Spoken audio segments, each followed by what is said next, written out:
सुप्रभात प्यारे विद्यार्थियों। तो प्यारे विद्यार्थियों, हम इससे पहले हमारा जो पाठ था, पाठ संख्या 2, वो तो पढ़ चुके हैं और आज हम पढ़ेंगे आपकी पाठ्य पुस्तक का पाठ संख्या 3 और इस पाठ का नाम है बस की यात्रा। तो सभी विद्यार्थी अपनी पाठ्य पुस्तक खोलेंगे और अपनी पाठ्य पुस्तक में ध्यान देंगे, समझेंगे।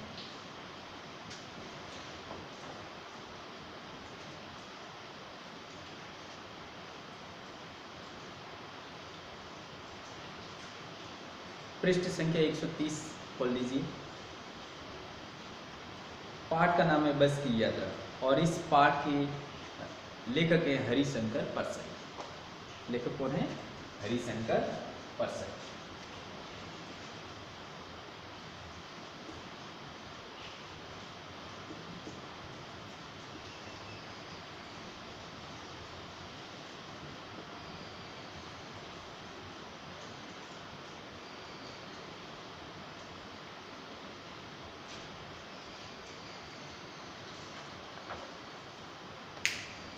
हाँ, तो प्यारे विद्यार्थियों, अब आप सभी अपनी पाठ्य पुस्तक खोल लीजिए और पाठ्य पुस्तक में पृष्ठ संख्या 130 पर आ जाइए।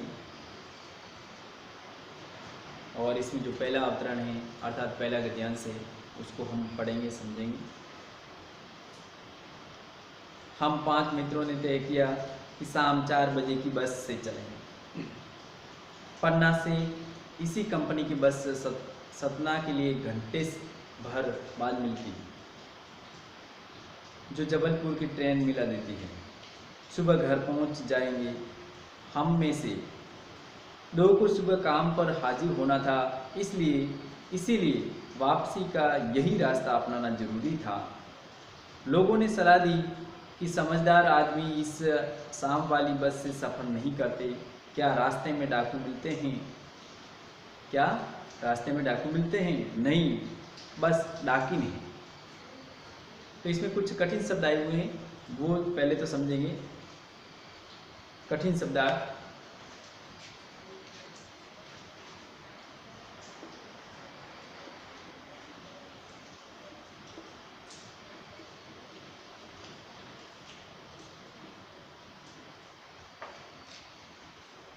तय करना यानी निश्चित करना। तय करना का अर्थ होता है निश्चित करना। निश्चित करना। इसके बाद में अगला शब्द आया है हाजिर। हाजिर का अर्थ होता है उपस्थित।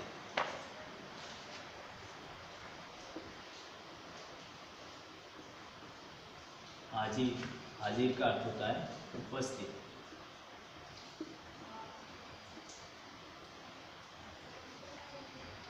इसके बाद में अगला शब्द आया हुआ है सफर। सफर का अर्थ होता है यात्रा।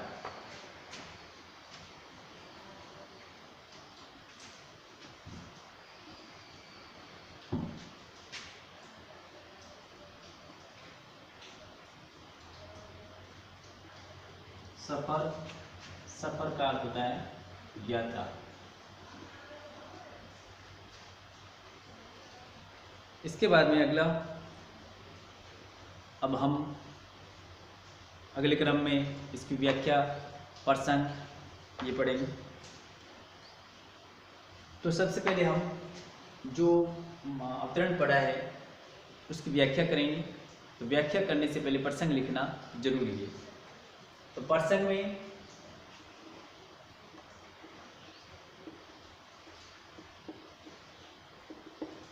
हम लिखेंगे कि प्रस्तुत का प्रस्तुत गद्यांश हमारी हिंदी की पाठ्य पुस्तक वसंत भाग 3 के अंतर्गत लेखक हरिशंकर परसई द्वारा रचित बस की यात्रा शीर्षक से लिया गया है। ये तो हमें प्रसंग में लिखना है, उसके बाद में इसकी व्याख्या करेंगे।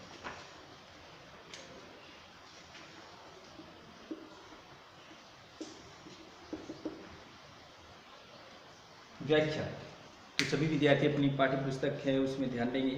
व्याख्या इस प्रकार से है कि लेखक को अपने 4 मित्रों के साथ शाम 4 बजे बजे की बस से पन्ना पहुंचना था। पन्ना में उन्हें इसी बस कंपनी की गाड़ी मिलती जो उन्हें सतना पहुंचा देती। ये गाड़ी पन्ना में 1 घंटे बाद मिलती थी। इस गाड़ी से उनको जबलपुर जाने वाली ट्रेन मिल सकती थी। ये लोग सुबह घर पहुंचना चाहते थे क्योंकि इन मित्रों में से 2 को सवेरे काम पर जाना था। सुबह पहुंचने के लिए और कोई दूसरा रास्ता नहीं था। जब उन्होंने इस बारे में लोगों से पूछा तो लोगों ने उन्हें बताया कि कोई भी समझदार आदमी उस शाम वाली बस से यात्रा नहीं करता था। लेखक ने लोगों से पूछा कि क्या रास्ते में डाकुओं के हमले का भय था।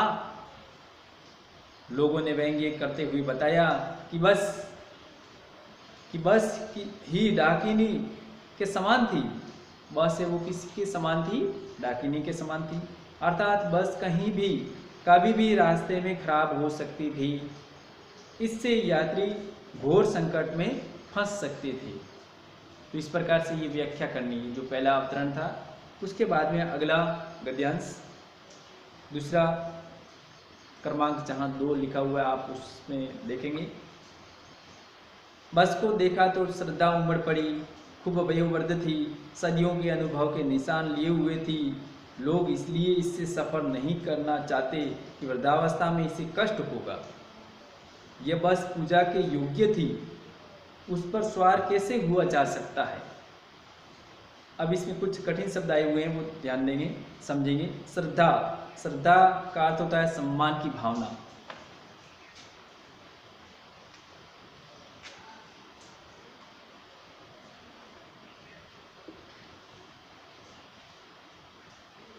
श्रद्धा का अर्थ होता है सम्मान की भावना। सम्मान की भावना। इसके बाद में अगला शब्द है खूब।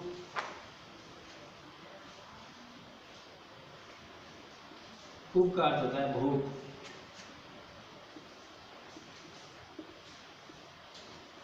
इसके बाद में अगला शब्द है वयोवृद्ध, यानी बहुत बूढ़ी। वयोवृद्ध इसका अर्थ होता है बहुत बूढ़ी।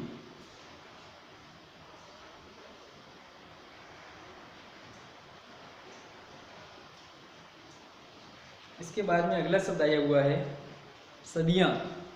सदियां का अर्थ होता है सैकड़ों साल।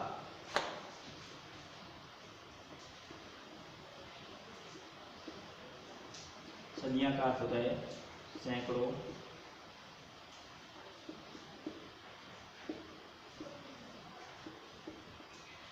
साल।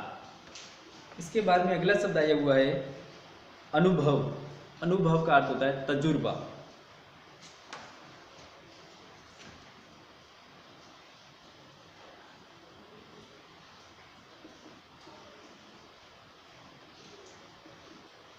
तजुर्बा। उसके बाद में अगला शब्द है वृद्धावस्था। वृद्धावस्था का अर्थ होता है बुढ़ापा।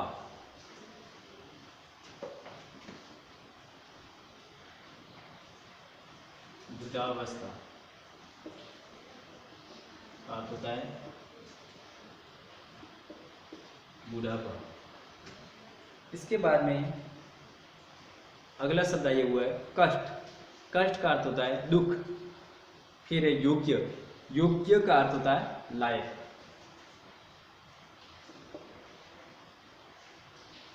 योग्य का अर्थ होता है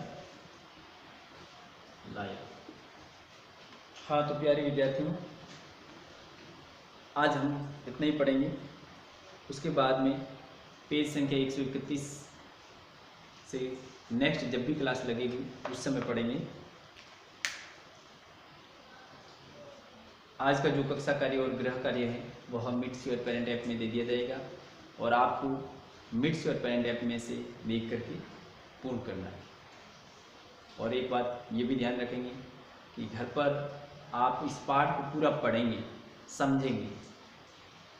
ठीक है, धन्यवाद।